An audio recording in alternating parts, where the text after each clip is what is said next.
नहीं, मैं तो कह रहा हूँ वैसे सारी चीज़ें मदरसों में लगता है आपको कि कुछ सिखाए, साइंटिस्ट वगैरह, इंजीनियर निकल। आपने देख के हो तो बताओ, वहाँ से कोई इंजीनियर नहीं निकलता। वहाँ से या तो आदमी भिखमंगा यानी कि मस्जिद का हाफिज, मौलवी ये बन के निकलेंगे और चंदाखोरी करेंगे, या फिर वो जो है उग्रवाद में शामिल होंगे। और जो थोड़े बहुत सीधे साधे आदमी होंगे वो बेचारे फिर कहीं बिरयानी बेचते मिलेंगे, रेडी लगाते मिलेंगे, मजदूरी करते फिरेंगे, क्योंकि उन्होंने और कोई चीज़ तो सीखी नहीं। वहाँ इंजीनियरिंग नहीं सिखाते, वहाँ पे कोई साइंस नहीं सिखाते। वहाँ की तो साइंस भी ऐसी होती है कि भाई धरती चपटी है और जो है धरती घूमती नहीं है, सूर्य घूमता है, चक्कर लगाता है इसके चारों, और ऐसी ऐसी बातें करते हैं। आपकी पिटाई नहीं हुई बचपन में कभी जब आपकी जहन में ये सारी चीज़ें घूम रही थी, क्योंकि आते तो आप भी उसी बैकग्राउंड से हैं? एक्चुअली स्टार्टिंग में तो मैं ऐसा नहीं था। मैं 20-21 साल की उम्र में जाके परिवर्तन आना शुरू हुआ मैं शादी के बाद।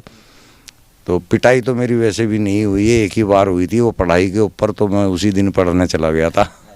अब ये मतलब ये सच्चाई है कि मदरसों में उस तरह की तालीम दी जा रही है, जैसे सहारनपुर, देवबंद की बात कर लें, या तमाम मतलब जितने भी राज्य हैं उनमें मदरसे चल रहे हैं, और जब तलाशी अभियान होता है पुलिस की तरफ से, जब जब कुछ देखते हैं और तमाम तरह की अवैध चीज़ें वहाँ से मिलती हैं, तो और बच्चों पर मतलब यौन शोषण के कई मामले मदरसों से निकल कर सामने आए, तो ये सच में हो रहा है? क्योंकि आपने अंदर से देखो, यौन शोषण वहाँ के मौलवियों की मजबूरी है। ये हमें मुसलमानों को समझना चाहिए कि एक आदमी जिसका खुद का परिवार 500, 700, 1000 किलोमीटर दूर है, वो मौलाना जब मदरसे में रह रहा है, उसकी जिस्मानी इच्छाएं भी जागृत होंगी। उसकी ये तो नेचुरल है ना, ये चीज़ जो है सेक्स की जो इच्छा है, ये तो नेचुरल है, किसी भी टाइम आ सकती है। तो जब आदमी को, मौलाना को ये इच्छा जाहिर होगी, उसका ध्यान कहाँ रहेगा फिर? उसको तो आसपास ही ढूंढेगा ना, वो 1000 किलोमीटर अपने घर पे तो जाएगा नहीं अपनी बीवी के पास।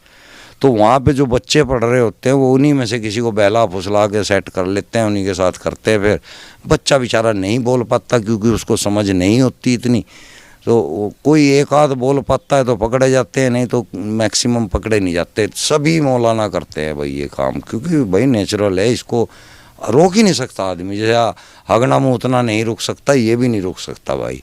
तो ये तो सोचना तो मुसलमान को चाहिए कि भाई हम अपने बच्चों को वहाँ भेज रहे हैं, वहाँ उसकी सेफ्टी क्या है, क्या वहाँ पे और टीचर्स लेडीज हैं, कोई ऐसा सिस्टम है जिम्मेदारी वाला? वहाँ कोई भी नहीं है, सिर्फ मर्द मर्द होते हैं। उनको जाहिर होएगी भाई, नेचुरलिटी उनके अंदर आएगी, जब आएगी तो लड़की वहीं पे होती हैं, बच्चे लड़के होते हैं, तो किसी पे भी हाथ फेर सकते हैं।